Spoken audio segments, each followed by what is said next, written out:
Dr. Ryder. Okay, we have a quorum, so I'll call the meeting to order. First item of business is approval of the minutes, which I think you all received. Are there any additions or corrections? Move to approve. For a second? Second. All in favor? Aye. Opposed? Minutes are approved. Dr. Bales, you're on. Yes, thank you. Okay, well, I bet you can guess what we're going to talk about today. We're going to talk about the flu, as if you aren't hearing about that all the time everywhere else. But, okay, so local trends. Influenza-like illness is very high, which is as high as they call it. Statewide, this season there have been 17 flu-related deaths so far. Influenza, and I've talked about this before, but influenza has a high degree of genetic drift, which means it mutates frequently. And currently there is a mutated strain of influenza A H3N2, which they're calling subclade K, that is surging nationwide. And that represents about 90% of the infections nationwide. Now, the vaccine included an H3N2 strain, but since the vaccine was created, that particular strain has mutated a lot and has resulted in a virus advantage, which may mean that this year's flu season is going to be pretty bad. Last year was considered and labeled a severe flu season, and generally with flu, you don't see two severe seasons back to back. It tends to take a year off. And that's looking like that might not be the case this year. But it's hard to say, really don't know those things until the flu season is over. Flu-like symptoms include fever, chills, really bad body aches, headache, coughing, fatigue, and this particular version of flu, and then sometimes also influenza B, includes some nausea, vomiting, and diarrhea. What is unique about the flu compared to, say, your other viruses, COVID, or any of the other viruses we just choose not to name, like rhinovirus or Coxsackie or something, is that flu hits fast. Like, you're fine, and then you're not fine, and it just kind of happens all of a sudden, and you get these really horrible body aches to start with, and then fever, and then the rest of the stuff develops. Now, the flu vaccine, what you want from your flu vaccine is to prevent you from getting the flu. And there may be, with these new mutations, some increased influenza despite having had the flu vaccine, but it can still reduce your symptoms, and it can still prevent severe disease, which could lead to hospitalization and death. And so it's still very important to get your flu vaccine. It's not too late. We are in the middle of this first peak, but typically flu season has two peaks, and so there really generally will be another one before the end of the season. You can't know when that's going to be. It takes 2 weeks to get immunity from the flu vaccine, so sooner is better to get it. So, the diagnosis of the flu, do you really need to know, is an important question. So there is an over-the-counter triple virus test that will test you for influenza A, B, and COVID. And this is available now. I checked recently, and in a local pharmacy, you can get this, and it's like 10 or 15 bucks. It's certainly not the cost of an ER visit or an urgent care visit, so you can get that test. The question is do you need to know? Well, that's a really hard thing for a lot of people to take, that like maybe it just doesn't matter what you have. Like, if you really just need symptomatic care, do you need to know? Well, the people that need to know are the ones that might need or want to consider antiviral treatment. So if you are extremes of age, and for the flu we consider that less than 2 and over 65, if you are pregnant, or if you have significant comorbidities that would put you at increased risk for hospitalization from the flu, then you may want to consider antiviral treatment. Now, antiviral treatment, like any medication, has some side effects, its own complications, and that's something you would need to discuss with your provider. But if you are going to take it, then you need to start it in the first 48 hours, the first 2 days. So it works better the earlier you start it. Now, there are some indications to start it later, but that's when it works the best. You may feel bad all of a sudden, and you may not have time to go see your primary care provider or the urgent care. This is an option for you to get testing to see if it would be useful. Symptomatic care for the flu is really acetaminophen or Tylenol. ibuprofen or Motrin, those are the same drugs. Lots of oral fluids, you're gonna lose more fluids, they're called insensible losses because you're making more mucus, right? You're coughing more, you're breathing a little bit harder, the fever causes you to lose more fluids, so you get dehydrated even if you're not having like vomiting and diarrhea, so you need to drink more fluids. And then honey for cough. And I tell this to people in the ER, they kind of laugh at me a little bit. I'm not really like a homeopathic kind of, physician, but that's it. That's the only thing that's really been shown to work. And if you're over the age of 1, honey is your best treatment for cough. Not fake honey, real honey, not high fructose corn syrup, but something that's natural. There is no good prescription cough medicine. So you're going to come to me, you're going to ask me for one, and I'm going to tell you honey. So it's just not, they don't work. None of the studies have shown that there's a cough medicine on the market that truly works. So that's symptomatic care. If you have severe symptoms, that is when you need to go to the ER. So if you're short of breath or you're passing out, you're having confusion, you're unable to tolerate fluids, you're having severe weakness. Now, and I don't mean like the young adult male that just can't get out of bed, right? I'm so weak, but you're still driving to work and you're still going to the bathroom. Not that kind of weakness. Like I'm so weak I can't walk to the bathroom and I'm a fall risk. So that's a reason to come to the ER. For your mild symptoms, or maybe you took one of those over-the-counter tests and you are positive and you want to discuss antiviral treatment with a provider, that would be an appropriate time to go to the urgent care or to your primary care provider. Another time would be as if you have persistent symptoms. So, or if you are getting better and then your symptoms start to escalate. So you've had the flu or whatever viral illness for like a week and you're getting better, but then on day 8 or 9 you're getting worse all of a sudden, that may be a time you need to get checked. Now if you don't have severe symptoms, you can still go to the urgent care or your primary care provider, but that may be a time to be evaluated because you can get a post-viral pneumonia that's worth being assessed for. And I think that's all I have for you today. So, good luck, stay healthy. Thank you. Yes. Okay, clinical services report. I'll give some updates on December's numbers. We did 32 TB tests. Vaccines, we saw 72 children and 119 adults.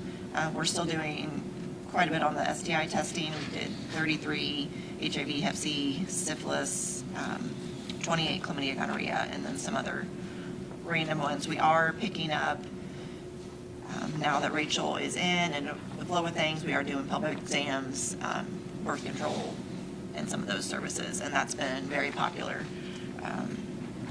We will have our first Nexplanon birth control this Friday, so we're excited about that, and we actually did a removal of one last week, so we're definitely seeing interest in some of these services we haven't been able to offer before. I passed out an overview of 2025. I wasn't going to hit on all those numbers, but I know this at some point the state will want them, so I went ahead and put them together for you just to kind of show what we're doing over a year. I mean, for last year, we tested around 560 for general STIs, so we're hitting a pretty big number there. Of those, obviously outreach is a big part of that. We had 71 STI off-site clinics for testing, as well as 26 vaccine clinics. We are doing the long-term care facilities for vaccines. RSV is a big one for that, and then our homebound patients as well. So we're continuing to stay busy there. Let's see, our case management, our numbers are going down. Thankfully, we're getting some of those cleared out. Our biggest ones are still lead. We have about 9 Hep C we're working on, and those patients we're, again, reaching out to and trying to get them to come in for treatment. And let's see, the other of those 17 flu deaths, one so far has been Wayne County. And then we did see, this is for January, but we do have 2 chickenpox cases right now in Wayne County, so that's something that we don't see very often. Let's see.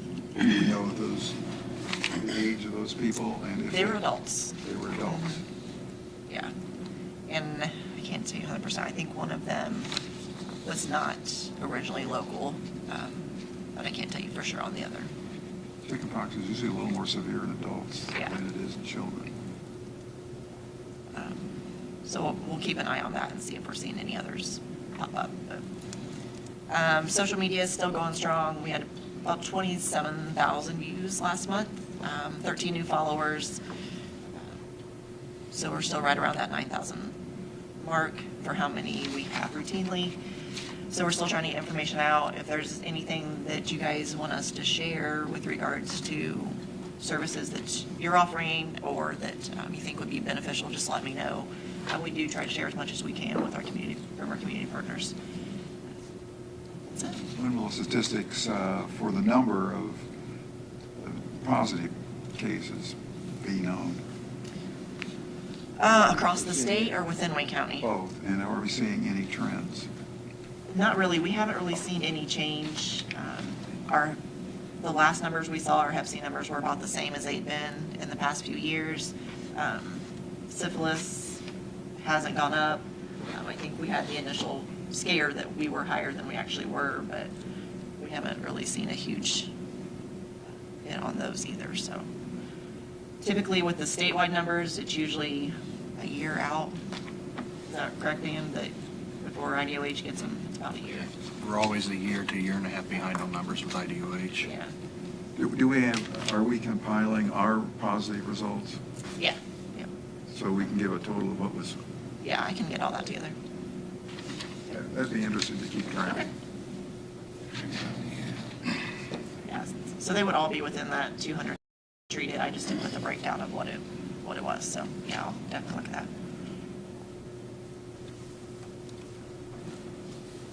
Other questions or comments?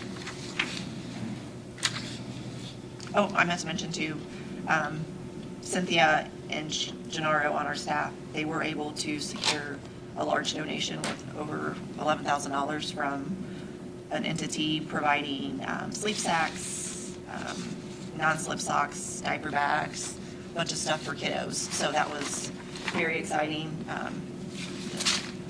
They reached out and said, "Are you interested?" And we said, "Yes, what do we need to do?" So we'll be able to provide those at events coming up. Sleep sacks would be something that helps as far as if they put them in their proper sleep position. Yeah. We hope would reduce SIDS, which is still a problem. Okay, anything else? That's it. Thank you. Environmental Services report? As far as our 2025 numbers, I have these and I can email them out to you guys if you'd like them. I was just going to touch on a few of the high notes. We received 79 food complaints and investigated all of those. We had 1,083 total inspections done between retail, mobile, and temporary. And then we received 109 housing complaints, and we had actually written 52 abatement orders. And then one of the other numbers that kind of jumped out to me is we had received 189 animal bite reports. And 15 of those we had sent the animal off for testing. All of them came back negative. And then for the new items was septic. We still have 4 septics that are in failure here in the county. 3 of those are in the process of being fixed or they're in talks with the contractor. And then one of those houses actually sold at the sheriff's sale, so that should start getting the works here soon. And then with food, we are now the first county health department that is fully standardized with all of our inspectors. So Luke Reimsnyder got standardized, and then Angela McDaniel's actually in the process. She's out today doing it. So we will have 4 out of 16 total in the state.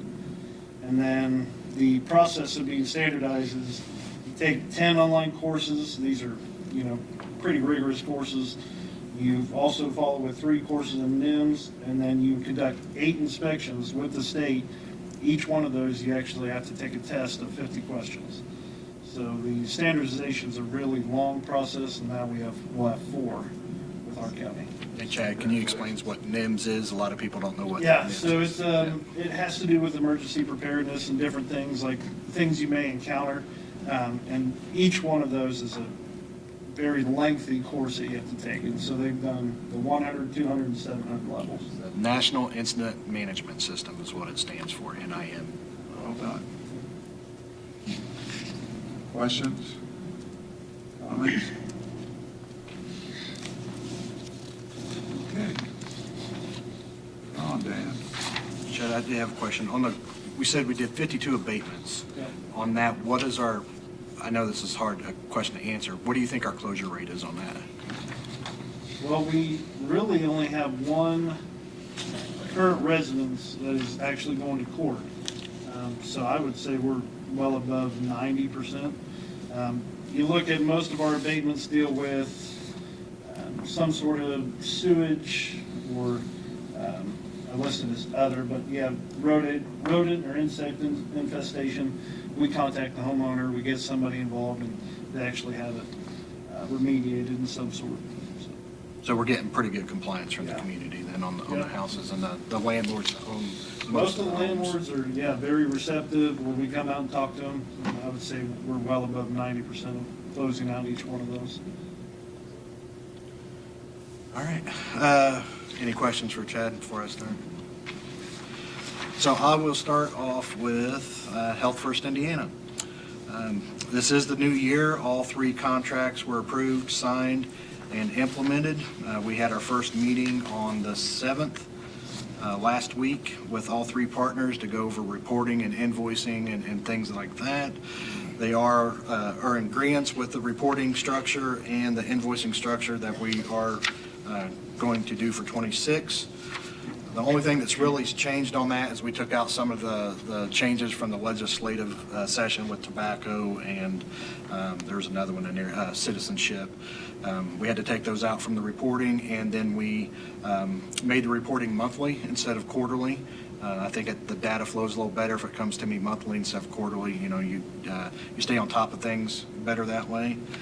And the invoicing is going to be the same. They've just been instructed not to alter the spreadsheet at all because it messes with the formula. So we're heading right into it. Then we'll go over budgets a little bit for 2025. Everybody should have a document. I'm not able to share my screen. IT wasn't able to make it over here this afternoon to help me get online here. But for the 2025 budgets, they all closed out.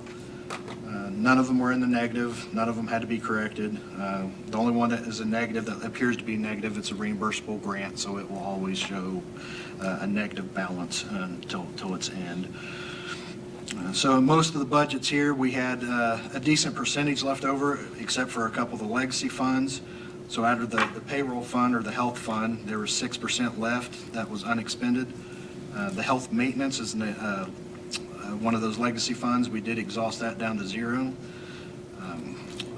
Health donations, we didn't spend any of that money. So we had all that left. Harm reduction, we have 52% of that money left. COAG, 64%. Clinical services, which is a 340B program, 52%. And the COVID reimbursement fund, we only spent 8%, 7% of that budget. So we did carry quite a bit over into 26 like I projected we would because we were conservative with a lot of our other budgets. And this is what has allowed us to take that Health First Indiana money this year and put it towards partnerships. So, sorry about that. Questions?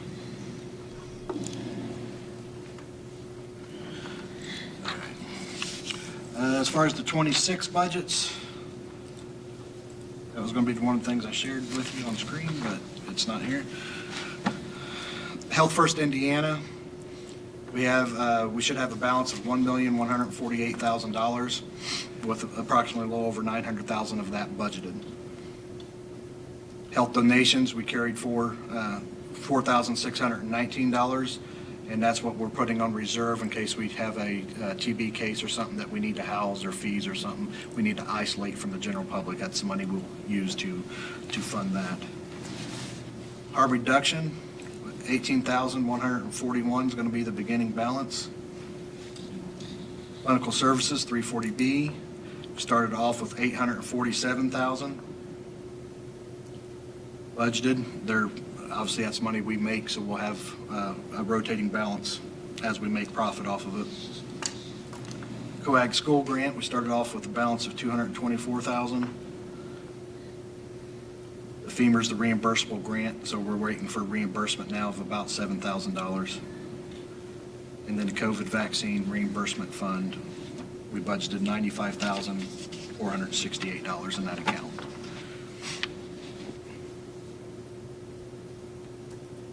Are there any questions on those? And if you'd like a more detailed, I can send you a report where it breaks it down into every line, whether it's office supplies or contractual services or anything like that, to where you can see how that money's been budgeted out for 26.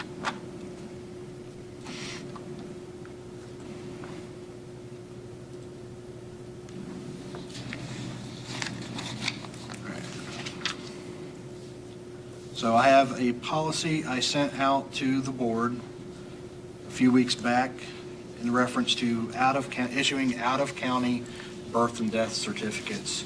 And these are only other counties within the state of Indiana, not anywhere else.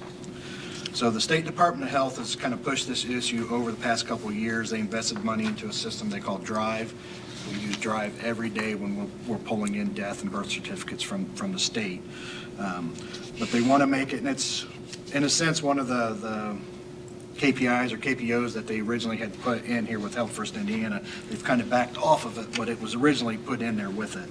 They would like every county in Indiana to issue birth and death certificates from other counties. That way it's convenient for the citizens of the state. So we're not doing that as of now, but surrounding counties are doing that. So we're losing revenue. You know, if you live in Henry County, but you were born in Wayne County, now you can go to Henry County and get your birth certificate. You don't have to come to us anymore. So same thing with when people pass away, the death certificate, you know, it's the same concept. So a lot of funeral homes deal with regions and not just a county itself. So we could help a lot of funeral homes out and citizens. But the request I'm asking in this policy is for us to issue birth and death certificates at our county here in the Richmond location for other counties within Indiana. We would charge $15 just as we do for our local ones, and then a $5 convenient fee for any out of counties. So that is for the registrars pulling all that information out of Drive, putting it into our system. There's a little bit more work to do with an out of county versus an in county birth or death certificate. The $5 fee would only be per certificate, per name on the certificate. So if a person comes in and wants 5 copies of their birth certificate from a different county, it would only cost them $5 for all 5. There's only the fee for the one. And if a funeral home comes in and they want death certificates for 2 different individuals, then that would be a $10 fee, 5 for each individual that they're pulling. So it wouldn't be a $25 fee, it would only be a $5 fee if a person got 5 of the same name. Yes, ma'am.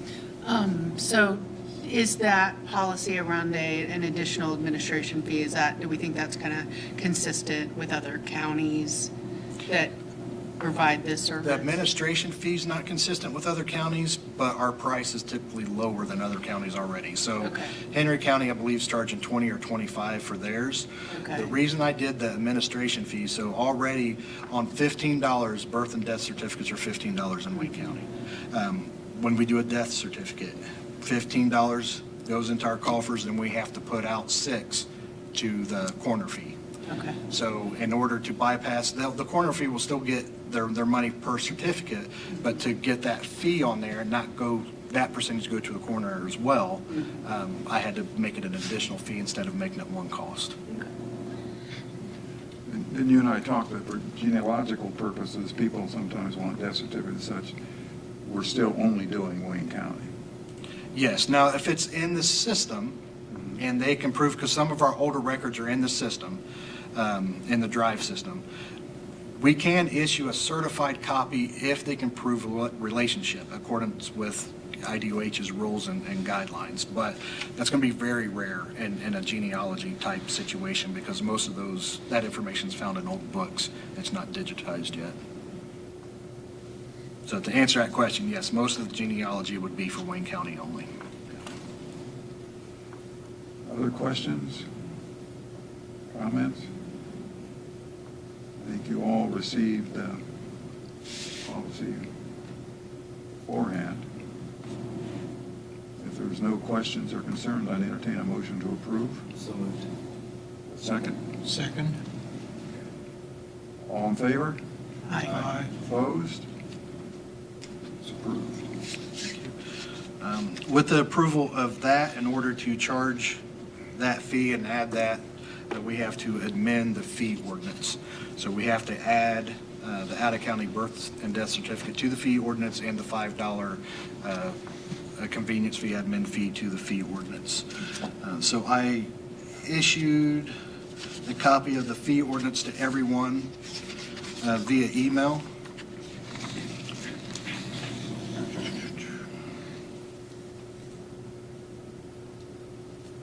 Did everyone receive a copy of that? Did anyone not receive? Okay, so there were a couple changes on it. The out-of-county birth and death, we added that on for $15 plus the $5 fee.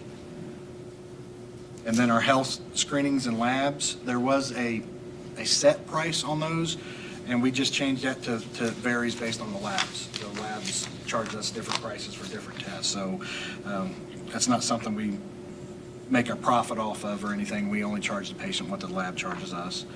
TB testing was modified to reflect the skin test and the blood test.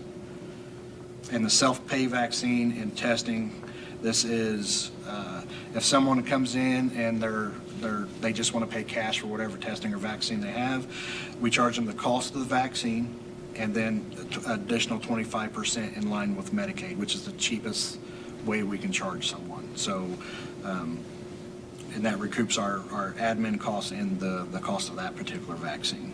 Did I say that correctly, Beth? So, and same way with the self-pay testing, the cost of the test plus the 25% fee, which is in line with Medicaid.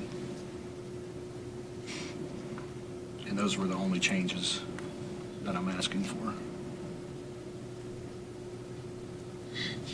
Questions? Comments? I'd entertain a motion to approve. So moved. Second. All in favor? Aye. Opposed? It's approved. I think that goes to commissioners next, doesn't it? Yes, yeah. I'm on the agenda tomorrow, I believe. So the next item is the credentialing contract. We sent this out November, December, I believe, somewhere in that range. This is the proposal the board approved in the December meeting, and the commissioners approved the following day in December to move forward with the contract. So this is the contract based off of that proposal that the board and commissioners approved. Has everyone had time to read it, and do you have any questions on it?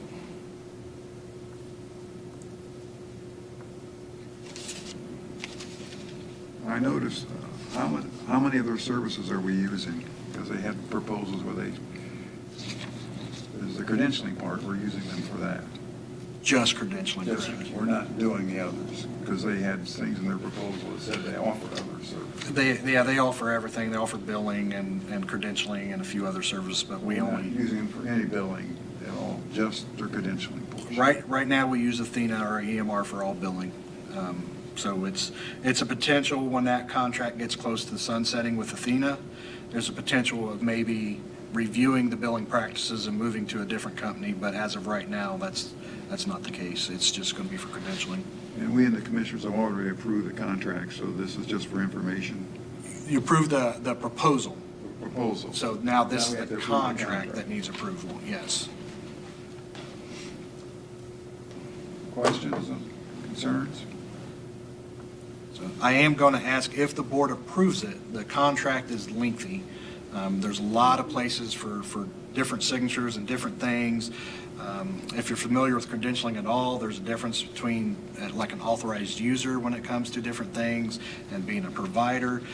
So I asked that the board allow me to sign on behalf of the board for those certain things. And then at the end, I can get Dr. Ryder's signature on a signature page that he approves of everything that I signed above. And then I would also need Dr. Bell's signature on one page as well. Okay, we'll break that into two motions. Okay. One comment I have is one issue that we're going to be facing in credentialing is a change in address. Unfortunately, yes. If the move goes through and it's this year, yeah, it's going to be And it's going to be challenging. confusing because our new address will be the same as WellCare's old address.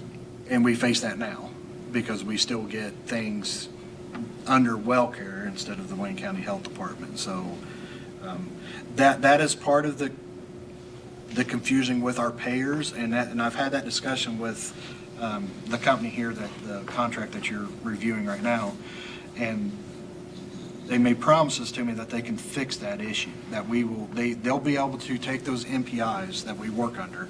We work under, so we're the Wayne County auditor doing business as the Wayne County Health Department when it comes to anything billing or financial. So that's a lot of confusion too, because people in the past have listed us as the Wayne County Health Department.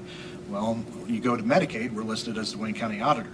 So there's a lot of confusion there that we've got a lot of it straightened up in the last year or so, but a lot still needs to be straightened up, and this company says they can help us do that. They can take those MPIs, separate them, and separate us from WellCare altogether. Is there anybody at WellCare that we could coordinate with? It'd be to their advantage too. I can try, most definitely try. I'd be more than happy to do Advantage that. of both organizations if Right. we can cooperate on this issue. Yeah, it's gonna be problematic for a couple months, I would have to say, until we get everything. There's a lot of places that has our information that we have to change that on. I mean, between Medicaid and Medicare and private payers and Athena and bank accounts. I mean, there's a lot of stuff. I think you're being optimistic when you say a couple months. I'm trying, so I'm trying.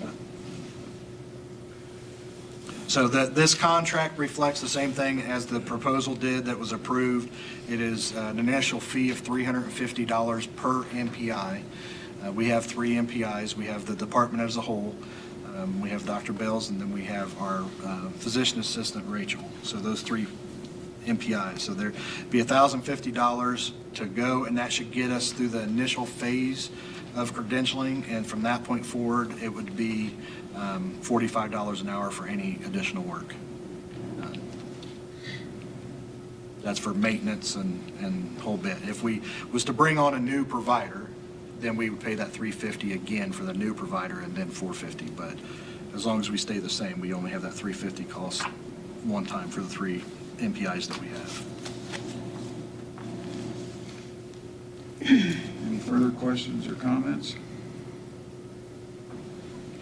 Entertain a motion to approve the contract.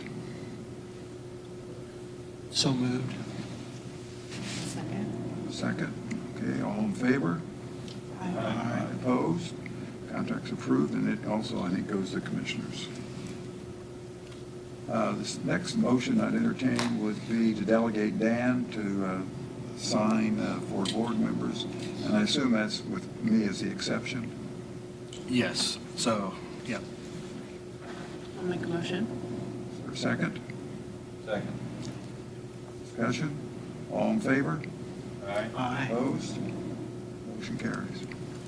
The back page of this contract will have the traditional contract page. It will have the commissioner's signatures if they approve, your signature, and then the county auditor to attest to all the signatures, so.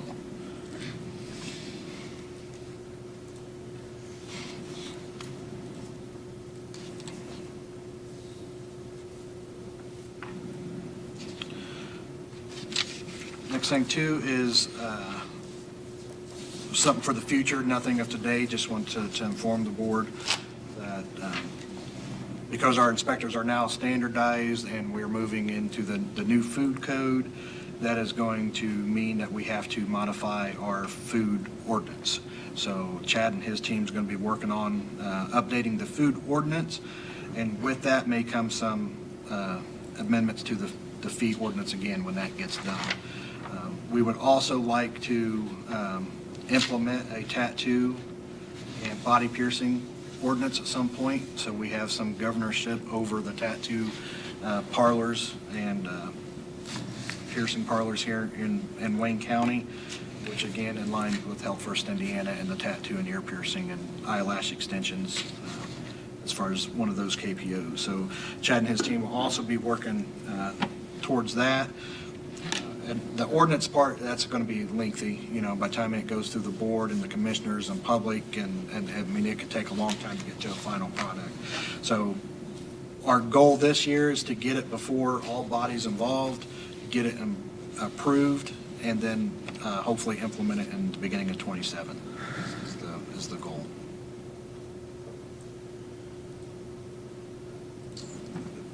Something that goes hand in hand with that, I added a section to the website on the left-hand side of the menu that it's under laws and rules, and that there's a link on there for about everything that we have to enforce or that we govern as a health department, and it will take you to all the statutes and all that good stuff. So the general public, if they have questions, they can go right to that link, and they can see why we would want an ordinance for tattoo parlors, essentially. What gives us the authority to inspect an unfit home, all that stuff is on there. So. And I think that is all I have. We do have to elect All right, we have to officers. appoint, the board has to appoint a chair and vice chair each year. Amanda and I are willing to continue to serve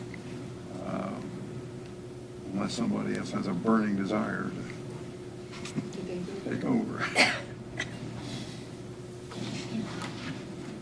I move to approve the existing officer to move forward in 2026. I'll second. All in favor? Aye. Opposed?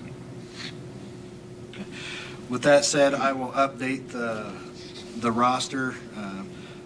The board and the commissioners and county council had approved the next terms for Roger and Emily. So now that the officers are appointed for this year, I'll submit the new roster to the State Department of Health this afternoon when I get back to the office.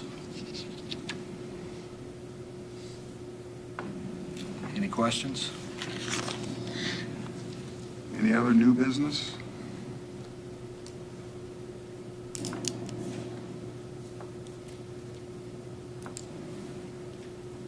The next meeting would be the second Tuesday in February 10th, I believe. February 10th. If there's nothing else, I'll entertain a motion to adjourn. So moved. Second. All in favor? Aye. Aye. We're adjourned. Thank you, everybody.